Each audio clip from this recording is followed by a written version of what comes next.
राम राम किसान भाइयों, मैं नितिन फिर से हाजिर हूँ आपके अपने चैनल नितिन देओल में। किसान भाइयों, आज हम बात करेंगे यदि गेहूं की फसल बिल्कुल भी अच्छी तरीके से बढ़वार नहीं कर रही है, गेहूं के अंदर ग्रोथ भी बिल्कुल देखने को नहीं मिल रही है, गेहूं आपकी लगातार पीली होती चली जा रही है। कुछ कारण ऐसे रहते हैं किसान भाइयों जिन पर किसान भाई जो है फोकस नहीं रखते, उन पर अपना ध्यान बिल्कुल भी नहीं रखते। जैसा कि गोबर की खाद का खेत के अंदर बिल्कुल भी न डालना। यदि आपने लंबे समय से अपने खेत के अंदर गोबर की खाद को नहीं डाला है तो आपकी जो गेहूं की फसल होगी वो लगातार किसान भाइयों पीली पड़ती रहेगी, क्योंकि उसके अंदर जो है, उस खेत के अंदर, उस मिट्टी के अंदर जो है किसान भाइयों पोषक तत्वों की कमी हो गई है।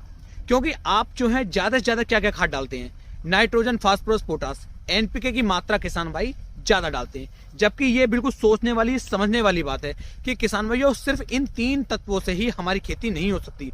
कुछ माइक्रो न्यूट्रिएंट्स भी होते हैं, कुछ सूक्ष्म पोषक तत्व भी होते हैं, कुछ मुख्य पोषक तत्व भी होते हैं। तो सभी की अनिवार्यता, सभी का होना हमारी मिट्टी के अंदर, हमारे खेत के अंदर आवश्यक है, बहुत ही ज्यादा जरूरी है। और ये सब यदि खेत के अंदर नहीं होंगे तो हमारी जो फसल होगी वो पीली 100% पड़ेगी। हो सकता है आपके खेत के अंदर जिंक की कमी हो सकता है खेत के अंदर नाइट्रोजन की कमी या हो सकता है किसान भाइयों किसी अन्य तत्व की भी कमी आपकी फसल के अंदर चल रही हो।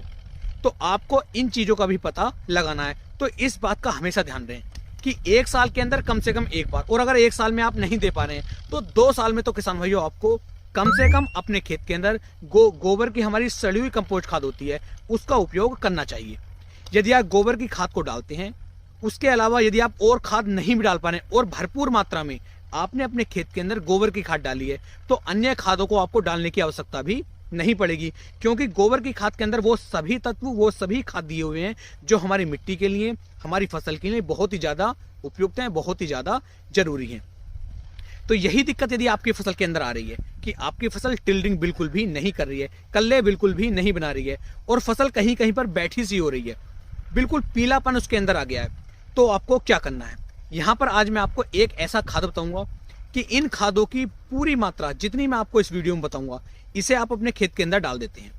एक स्प्रे भी मैं आपको इसके अंदर बताऊंगा कि उस स्प्रे को आपको खाद डालने से लगभग 6 से लेकर 8 दिन के बाद अपने खेत के अंदर करना है। यदि आप इस तरीके से चलते हैं तो गेहूं की जो फसल होगी बहुत ही शानदार तरीके से टिल्डिंग करके चलेगी, बहुत ही बढ़िया वाले कल्ले उसके अंदर बनेंगे, जो बालियों का साइज आएगा वो भी किसान भाइयों बहुत ही शानदार वाला आपको देखने को मिलेगा। लगातार आपकी फसल जो है बढ़वार करती रहेगी। तो वीडियो को आप पूरा जरूर देखें जिससे कि आपको एक सही और शानदार जानकारी मिल सके। तो चलिए शुरू करते हैं। सबसे पहले बात कर लेते हैं फसल के पीलेपन के लिए। पीलेपन के मुख्यतः 3 से लेकर 4 कारण हो सकते हैं। नंबर 1, नाइट्रोजन की कमी, यूरिया की कमी हमारी फसल के अंदर है तो फसल हमारी पीली पड़ेगी। नंबर 2, यदि आपने जो है लगातार आप अपनी फसल के अंदर पानी दे रहे हैं या फिर पानी की अधिकता के कारण भी हमारी फसल पीली पड़ सकती है। नंबर 3, माइक्रो न्यूट्रिएंट्स की कमी का होना, खेत के अंदर पोषक तत्वों की कमी का होना।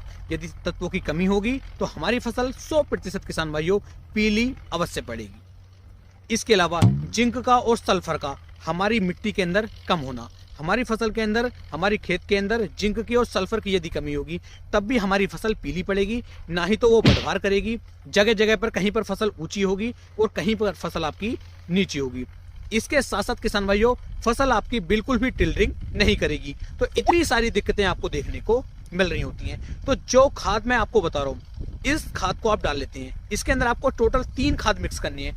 इन तीनों खादों की इतनी ही मात्रा आपको लेनी है जितनी मैं आपको बता रहा हूं। और मान लीजिए आज आप इन खादों को डालते हैं तो आज डालने के बाद आज ही आपको इनका पानी नहीं देना है, इस फसल को आज आपको पानी नहीं देना है। तो गेहूं की फसल में आज आप इन खादों को डाल दीजिए और कल की डेट में आपको पानी लगाना है। यानी कि एक रात का जो बिचाला है वो आपको छोड़ना है। आज शाम के नंबर में आप खाद डाल दीजिए और कल सुबह के नंबर में, कल दोपहर के नंबर में आप अपनी फसल के अंदर पानी चला दीजिए। जो स्प्रे मैं आपको बताने वाला हूँ उस स्प्रे को आपको पानी लगाने से लगभग 8 दिन के बाद उस स्प्रे को भी आपको करना है। तो आपकी फसल के अंदर चाहे कितना भी पीलापन क्यों ना हो, चाहे वो बिल्कुल भी टिल्डिंग क्यों ना कर रही हो, बेहतरीन वाले रिजल्ट आपको देखने को मिल जाएंगे। तो इन खादों को डालने का जो बिल्कुल मुख्य और सही समय है वो है किसान भाई जो हमारी फसल लगभग 25 दिन 28 दिन के आसपास की हो जाती है। या फिर ऐसा मान लीजिए यदि आपकी जो फसल है आप उसमें पहला पानी दे चुके हैं, अब दूसरे पानी का समय आ गया, यानी कि आपकी जो फसल है इस समय पर लगभग 42 दिन 45 दिन के आसपास की हो चुकी है, तो इस समय पर भी आप इसमें खाद डाल सकते हैं। तो या तो फसल हो हमारी 20 से 25 दिन 30 दिन के आसपास की, उस समय पर आपको इन खादों को डालना है, या फिर आपकी जो फसल है लगभग 45 दिन 50 दिन के आसपास की हो, उस समय पर आपको खाद डालना है और इसी समय पर आपको स्प्रे करना है। एक बात का यहाँ पर आपको ध्यान दें कि हमारी जो गेहूं की फसल है ये 20 दिन से लगा करके और लगभग 50 दिन 55 दिन तक अच्छी तरीके से टिल्लिंग करके चलती है, अच्छी तरीके से कल्ले बनाती है। यदि आप इसके बाद या इससे पहले सोचें कि टिल्लिंग जो है 60 दिन 65 दिन तक होती रहेगी, तो ऐसा बिल्कुल भी पॉसिबल नहीं है। ज़्यादा अच्छी टिल्लिंग, ज़्यादा अच्छे जो कल्ले बनते हैं वो 45 दिन 50 दिन की अवस्था तक ही बनते हैं। उसके बाद जो टिल्लिंग की जो प्रक्रिया होती है वो किसान भाई रुक जाती है, वो थोड़ी सी थम सी जाती है। तो इस चीज़ का भी किसान भाइयों आपको ध्यान देना है। तो पहला खाद जो यहाँ पर आप ले रहे हैं, जो 3 टोटल मैंने खाद बताए, इन तीनों में से जो हमारा पहला खाद है वो किसान भाइयों आपको लेना है अपना यूरिया। यूरिया की जो मात्रा आप यहाँ पर लेंगे वो लेनी है किसान भाइयों 45 किलोग्राम प्रति एकड़ के हिसाब से। 45 किलोग्राम से कम यूरिया ना लें, क्योंकि यूरिया को आप तीसरे खाद के रूप में नहीं दे सकते, या तो पहली पानी पर देंगे या फिर दूसरे पानी पर देंगे। तीसरे पानी पर यदि आप यूरिया देते हैं तो उस समय पर हमारी गेहूं की फसल के अंदर सिर्फ इससे बढ़वार होगी और फसल जो है हमारी नीचे गिरने की कोशिश करेगी। तो तीसरे पानी पर आपको यूरिया नहीं लगाना है। तो पहला हो जाता है हमारा 45 किलोग्राम यूरिया। जो नाइट्रोजन की मात्रा इस समय पर हम देंगे, फसल हमारी तुरंत ही बढ़वार करेगी, अच्छी तरीके से टिल्डिंग करेगी। शुरुआती दिन है, शुरुआती समय है, तो हमारी फसल को नाइट्रोजन की बहुत ही ज्यादा आवश्यकता पड़ती है। तो 45 किलोग्राम आपको ले लेना है यूरिया। दूसरे खाद के रूप में जो किसान भाइयों यहाँ पर आप लेंगे वो किसान भाइयों आपको लेना है जिंक सल्फेट। जिंक सल्फेट यहाँ पर बहुत ही शानदार वाला काम आपका करके दिखाएगा।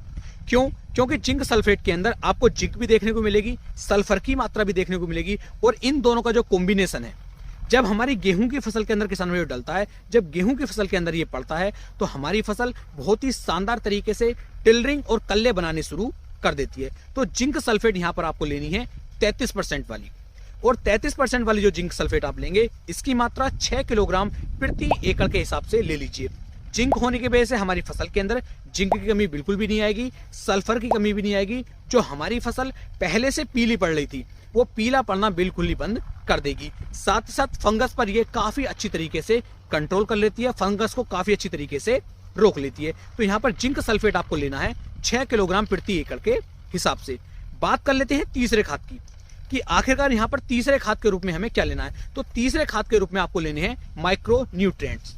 जो माइक्रो न्यूट्रिएंट्स आप लेंगे किसी भी कंपनी के ले लीजिए, लेकिन लगभग 5 से लेकर 6 किलोग्राम की मात्रा माइक्रो न्यूट्रिएंट्स की आप लेंगे तो ये भी बहुत ही शानदार वाला रिजल्ट आपके फसल के अंदर निकाल करके देगी। इस समय पर आप देख पा रहे हैं कि हमारे खेत के अंदर जो है खाद का जो छिड़काव है वो हो रहा है। ये जो फसल है हमारी इस समय पर किसान भाइयों लगभग 42 दिन की हो चुकी है, और जो ये वाला हमारा खेत है ये खेत लगभग 26 दिन का हो चुका है। तो 26 दिन की अवस्था पर पहला खाद जो इस खेत के अंदर डाला जाए, जो हमारे भाई हैं ये खाद इसके अंदर डाल रहे हैं, और इसके अंदर जो हमने डलवाया है वो इस समय पर यूरिया, सागरिका और जिंक सल्फेट, इन तीनों को मिक्स करके इस खेत के अंदर डाला जा रहा है। इसका मैं आपको दिखाऊंगा कि 10 दिन के बाद इस खेत के अंदर आपको कैसे शानदार रिजल्ट देखने को मिलेंगे। ये खेत आपको कैसा लग रहा है इसके बारे में भी आप नीचे कमेंट सेक्शन में जरूर बताएं। तो इस तरीके से पहला आपका यूरिया हो जाता है, दूसरा आपका जिंक सल्फेट हो जाता है, और तीसरे हो जाते हैं माइक्रो न्यूट्रिएंट्स। और माइक्रो न्यूट्रिएंट्स की जो मात्रा लेंगे वो 5 से लेके 6 किलोग्राम प्रति एकड़ के हिसाब से लेंगे।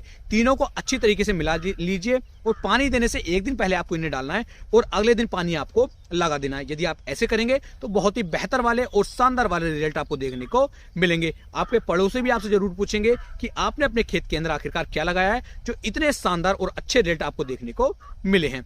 अब बात कर लेते हैं, ये हमारा खाद हो जाता है, पानी भी आपने लगा दिया। पानी लगाने से लगभग 6 से लेकर 8 दिन के बाद आपको कौन सा स्प्रे करना है अपनी गेहूं की फसल के ऊपर, जिससे जो हमारी फसल है वो नंबर 1 की टिल्डिंग और नंबर 1 की ग्रोथ करके चले। तो यहां पर जो स्प्रे आपको लेना है वो लेना है किसान भाइयों NPK 19-19-19। अगर आपकी फसल है 25 दिन की उस कंडीशन में, और यदि फसल है हमारी 45 दिन के आसपास की, 50 दिन के आसपास की, क्योंकि मैंने दोनों तरीके में आपको खाद बताया है, 25 दिन पर भी और 45 दिन पर भी। तो 45 दिन की यदि हमारी फसल है तो NPK 12-61-0 आपको लेना है। तो 12-61-0 की मात्रा आप लेंगे 1 किलोग्राम प्रति एकड़ के हिसाब से। यदि आपकी फसल 25 दिन 30 दिन की है तब आप वहां पर स्प्रे लेंगे NPK 19-19-19। तो दोनों कंडीशन को आपको अपने हिसाब से लेना है। आपकी फसल 45 दिन की तो 12-61-0, फसल 25 दिन 30 दिन की तो NPK 19-19-19। और इन दोनों खादों के अंदर जो आपको दूसरा स्प्रे मिलाना है वो मिलाना है सागरिका का।